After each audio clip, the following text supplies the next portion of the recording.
night my brother-in-law called me a worthless government drone in front of 200 guests, I did not flinch. I did not raise my voice. I simply looked at my husband and he winked. That wink meant everything was already in motion. But let me take you back to the beginning, because this story starts with a single notification on my phone and ends with a man begging on his knees in a boardroom overlooking the Toronto skyline. My name is Tessa. I am 31 years old. Before I tell you exactly how I dismantled an arrogant heir and my own toxic family in one evening, drop a comment and let me know where you are watching from. Hit the like button and subscribe if you enjoy watching karma do its job. Now, let me take you back to that night. The rooftop terrace of the Fairmont Royal York was glowing. 200 guests, string lights strung between cedar beams. Lake Ontario shimmering beyond the railing. It was our company's annual gala, and this year I was the one being honored. The board Tess announced my promotion to Senior Vice President of Infrastructure Systems at Dominion North, the largest logistics and freight network in Canada. I had spent 7 years building the automated routing platform that moved goods from Halifax to Vancouver. Every single shipment, every warehouse schedule, every fleet dispatch ran through the software I had designed from scratch. My husband Malcolm stood beside me in a charcoal suit, his hand resting on the small of my back. Malcolm is 34. He's a forensic accountant and a corporate litigation specialist. He dismantles fraudulent balance sheets for a living. He finds the money people try to bury. We had been married for 3 years, and in that time I had never once seen him lose his composure. That night was no different. I was mid-conversation with one of our board members when my phone buzzed against the clutch in my hand. I glanced down. The message was from Kieran, the 27-year-old son of Douglas, the founder and chairman of Dominion North. Kieran had been handed the title of Vice President of Operations 6 months earlier, despite having no qualifications beyond sharing his father's last name. He resented me. He despised the fact that every executive in the building deferred to my judgment over his tantrums. Douglas was currently unreachable. He had left for a 3-week fly fishing trip deep in northern British Columbia, completely off the grid. No cell service, no satellite phone. He had left Kieran in temporary charge, which was like handing a toddler the keys to a transport truck. I opened the message. It read, "Effective immediately, your employment with Dominion North is terminated. Consider it a long overdue correction. Don't bother coming back Monday. I'm having your office cleared out tonight." I stared at the screen. Any normal person might have panicked. Any normal person might have excused herself to call HR or started crying in the bathroom. But I was not a normal person. I was the architect of the single most valuable piece of technology this company owned. And more importantly, I had married the most dangerous man in Canadian corporate law. I slid the phone across the white tablecloth to Malcolm. He picked it up. His dark eyes scanned the message. A slow, quiet smile crossed his face, the kind that made opposing counsel physically uncomfortable in courtrooms. "He actually did it," Malcolm said softly, barely audible over the jazz quartet. "On tonight of all nights," I replied, lifting my glass of Niagara ice wine. Malcolm reached inside his jacket and pulled out his own phone. He typed 3 words into an encrypted message thread and pressed send. Then he placed both our phones into the interior pocket of his suit and buttoned his jacket shut. "The clock is running," he said. "Let's enjoy the party." We did, for exactly 45 minutes. The trouble started when my brother-in-law spotted the notification still glowing on my smartwatch. His name was Terrence. He was married to my older sister, Nadine. Terrence worked as a mid-level mortgage broker in Mississauga. But the way he carried himself, you would think he ran Bay Street. He wore suits he could not afford. He drove a leased BMW. He talked endlessly about his portfolio at family dinners, while my sister quietly picked up extra nursing shifts to cover their credit card minimums. Terrence had always hated me. He hated that I held a legitimate executive title while he spent his days cold calling people about refinancing their condos. He leaned over my table, pretending to congratulate me, and his eyes caught the glow on my wrist. He read the words. His face split into a grin I will never forget. "Well, well," Terrence announced, loud enough to turn heads at the surrounding tables. "Looks like the guest of honor just got herself fired. Tessa got the boot tonight, everyone. So much for that big promotion." The chatter at the nearby tables stopped. My sister Nadine looked up from her phone, her eyes bright with poorly concealed delight. And my mother, Janine, sitting at the family table in a dress I had paid for, froze with her fork halfway to her mouth. This was the dynamic I had lived with for 31 years. I was the scapegoat. I was the one who was supposed to stay quiet, fund everyone's lifestyle, and never outshine the golden child. Nadine was the favorite. She had married a man my mother adored because he talked big and wore expensive cologne. It did not matter that every cent of their so-called wealth was built on my quiet, invisible financial support. "Is this true?" my mother demanded, marching over to my table, her voice a sharp whisper that somehow carried across the terrace. "You were fired? Tonight? In front of all these people?" "Do you have any idea what this looks like?" "It looks exactly like what it is, Mother," I replied calmly. "Kieran sent a termination text. It is not valid without the chairman's authorization, but yes, he pressed send." My mother gripped the edge of the table. "Then call him back. Apologize. Tell him whatever he needs to hear. I will not have my daughter be the laughingstock of this event. Your father-in-law's colleagues are here. My book club friends are at that table.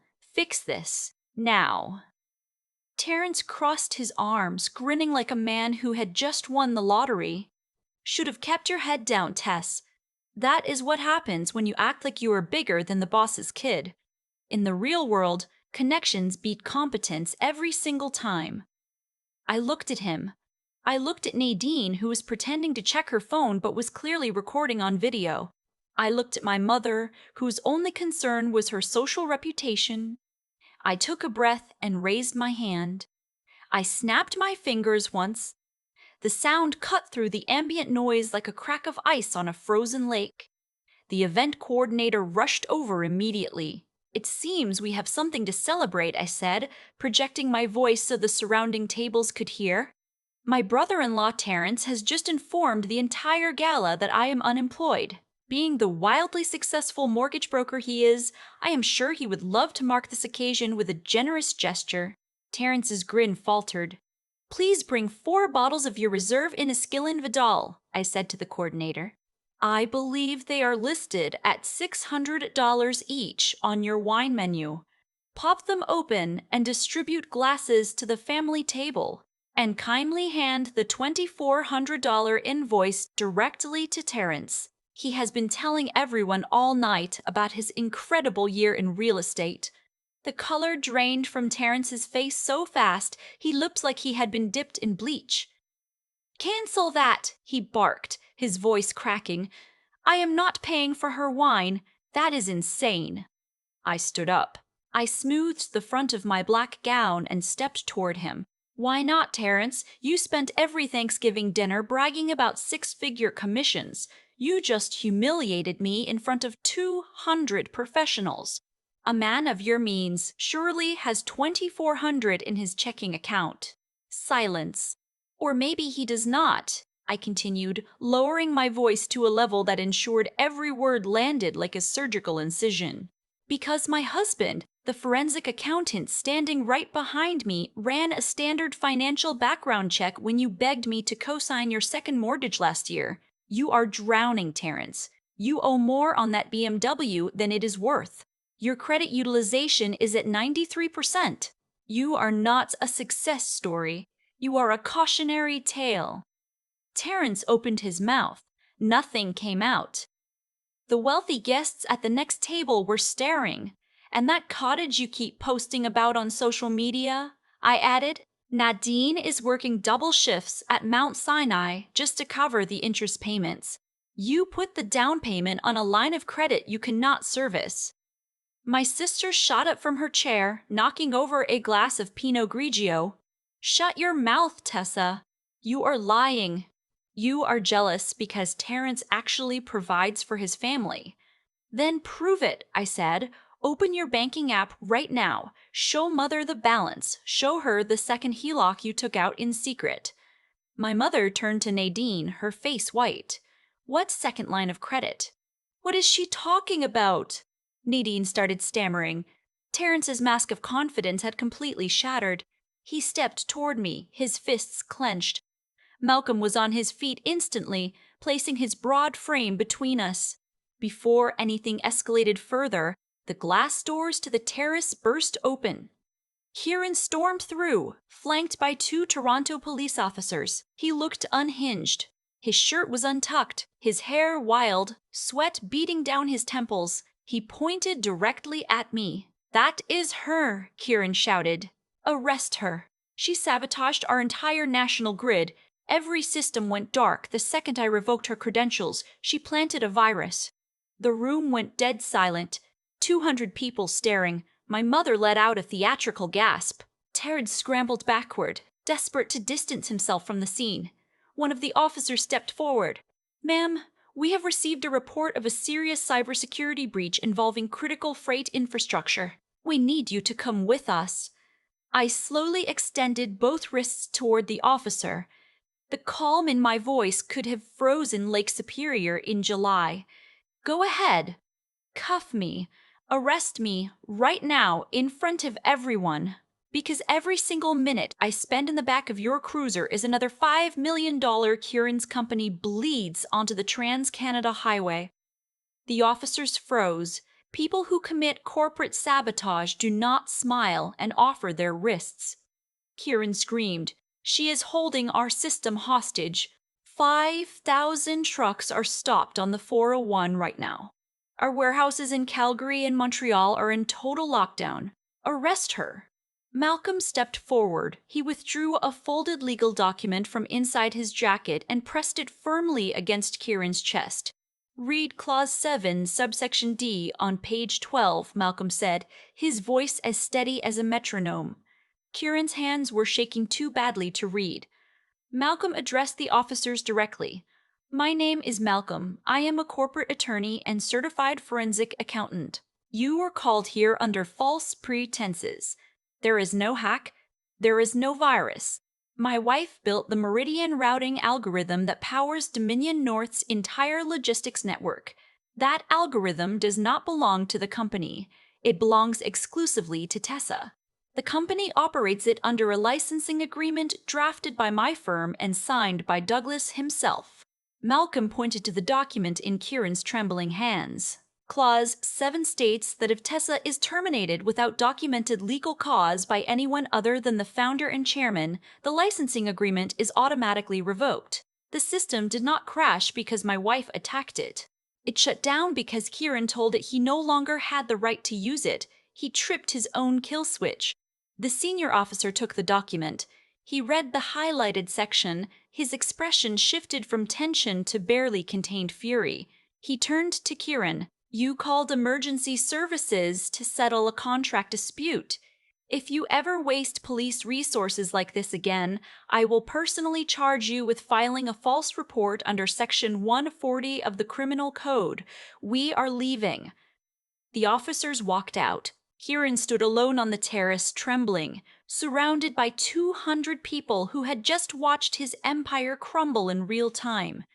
But the night was far from over. My mother, who had been watching in stunned silence, suddenly recalculated. I watched the exact moment it happened. Her eyes darted between Kieran's broken figure and me. She had heard the numbers. $5 million an hour. She had heard Malcolm say I owned the algorithm. The embarrassment on her face melted into something far worse. Greed. Within minutes, Terrence was at my table again, his tone completely transformed. "Tessa, listen. Forget what I said earlier. Family stress, that is all. You have incredible leverage right now. Let me broker a deal. I will negotiate the algorithm back to them for $5 million cash. I will handle everything. Standard commission 15%. We all win." I looked at the man who had been mocking me 10 minutes ago, now begging for a cut of my intellectual property to pay off his leased car. "No," I said. My mother rushed over. "Tessa, how dare you refuse help from your own family? Terrence is trying to save you from yourself. You are being selfish and ungrateful." And then she did it. She pulled her hand back and slapped me across the face. The crack echoed across the rooftop terrace like a gunshot. 200 people gasped. Malcolm moved instantly, placing himself between us. I did not touch my cheek. I did not cry. I looked at the woman who had given birth to me and felt the last thread of obligation snap cleanly in two. I raised my hand toward the head of hotel security. "Remove them. My mother, my sister, and her husband. They are no longer welcome. They are trespassing on a private event." "You cannot throw your own mother out," Janine shrieked. "I can. And while we are settling accounts, let us talk about the $65,000 I wired to your RBC account 2 years ago to cover the CRA tax lien you were hiding from your bridge club. I paid it so you would not lose your house." My mother turned white. "And Nadine, who do you think covered the $42,000 NICU bill when your daughter was born premature? Terrence told you OHIP and his benefits handled it. They did not. His benefits had lapsed because he stopped paying the premiums. I paid sick kids directly." Nadine crumbled. "Terrence looked like he wanted the CN Tower to fall on him. I have funded this family's illusion for a decade, but that slap was the best gift you could have given me. It broke the spell." Security escorted them out. Terrence fought the guards and was half dragged across the polished floor. Nadine wailed. My mother tried to maintain dignity but collapsed into sobs as she was guided past the silent, staring guests. I turned to Malcolm. He gently touched my uninjured cheek. "It is done," I said. "Good riddance," he whispered. "Now let us finish this." We canceled our honeymoon flight to Nova Scotia the next morning. There was work to do. Monday at 9 a.m., Malcolm and I walked into the lobby of Dominion North's headquarters on Bay Street. The building was in chaos. Dispatchers were running with paper manifests. Phones were ringing non-stop.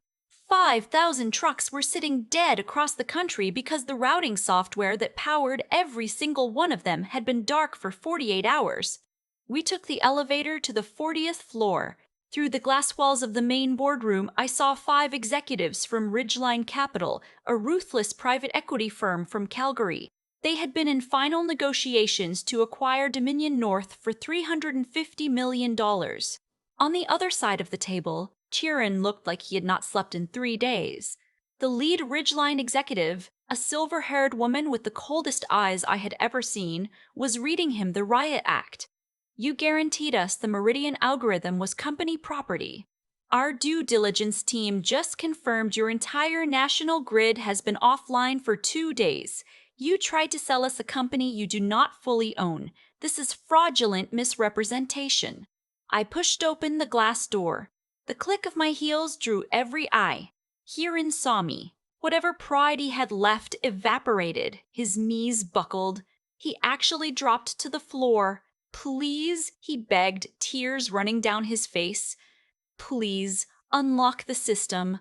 I will give you anything, double your salary, my entire bonus.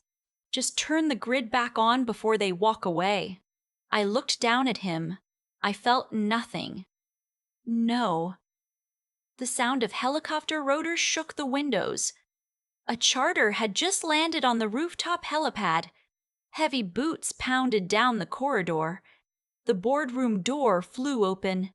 Douglas burst in, still wearing his fishing vest over a wrinkled dress shirt.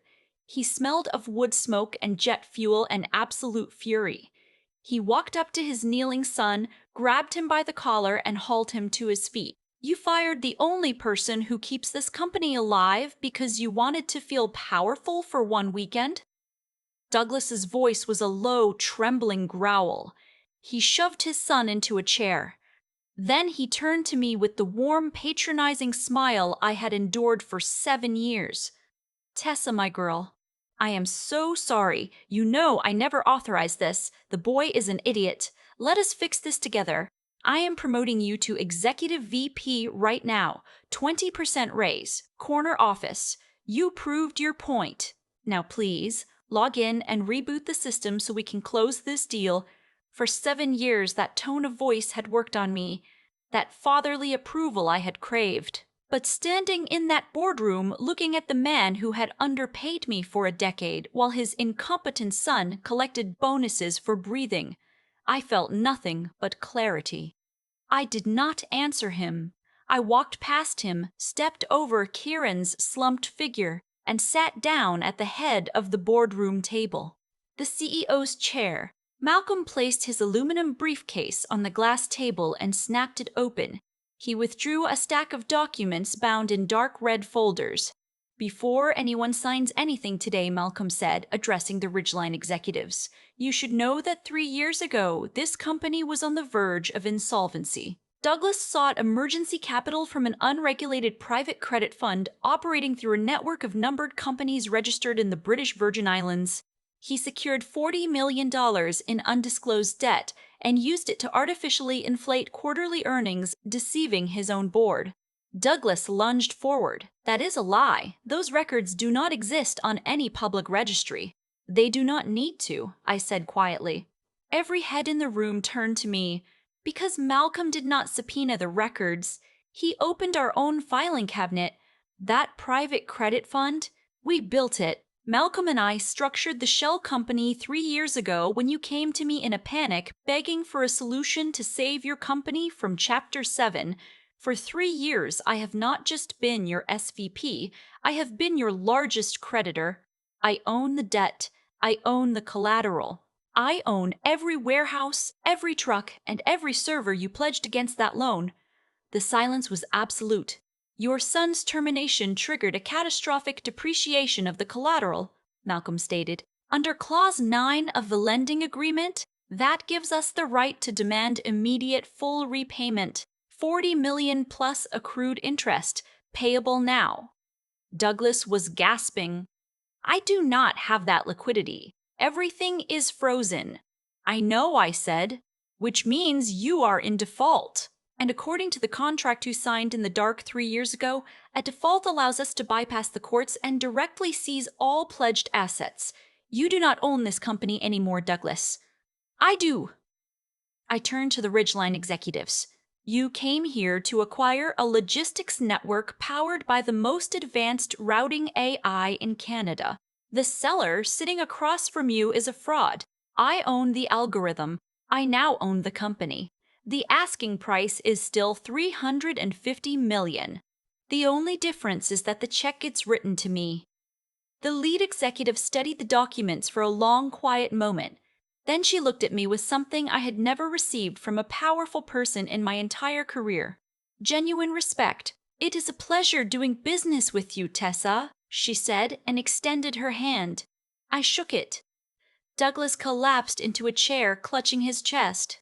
His face turned an alarming shade of gray. Kieran was sobbing on the carpet.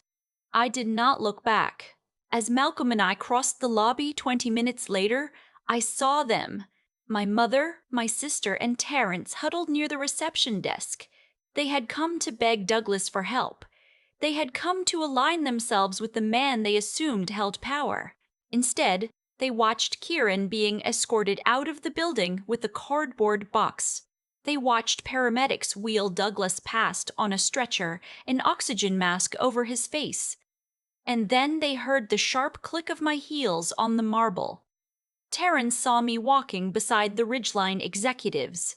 He heard the lead partner confirm the transfer of $350 million into my accounts. His parasitic brain rewired instantly. He shoved Nadine out of his way, physically pushed her, and sprinted across the lobby toward me. Tessa, wait. I knew you were brilliant.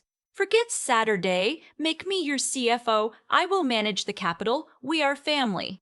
Malcolm stepped between us. He pulled a small USB drive from his vest pocket and tossed it. It bounced off Terence's chest and clattered onto the marble.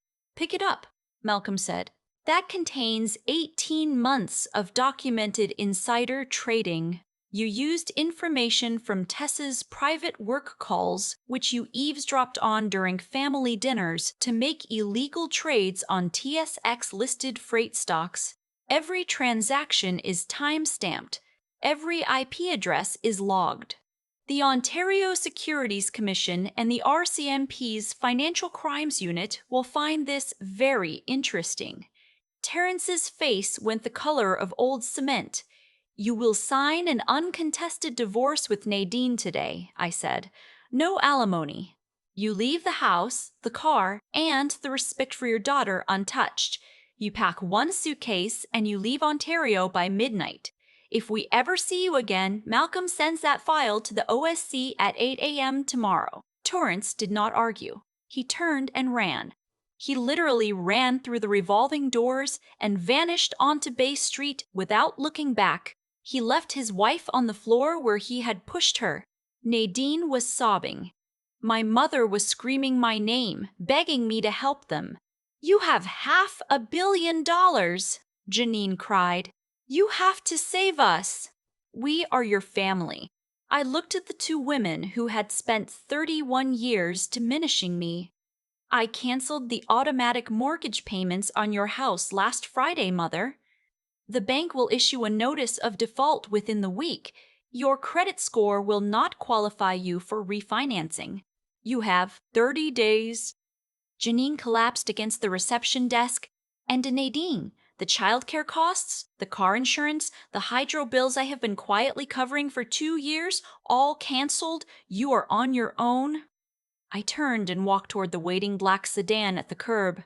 I did not look back. 4 weeks later, I stood at the window of my new corner office on the 40th floor, watching crews remove the Old Dominion North signage from the building's facade. A new name was going up. My name. My company. The television behind me played the morning business report on BNN Bloomberg. My photograph was on screen. The anchors were calling it the most precisely executed hostile takeover in Canadian corporate history. They detailed how a logistics executive had used a shadow credit structure to legally acquire a $350 million enterprise from the inside. Kieran was working the drive-thru at a Tim Hortons in Scarborough. His accounts had been frozen by federal auditors. His father's company had provided his only income, and without it, he discovered he possessed exactly 0 employable skills. The franchise manager, a 19-year-old Ryerson student named Anika, had already written him up twice for messing up coffee orders.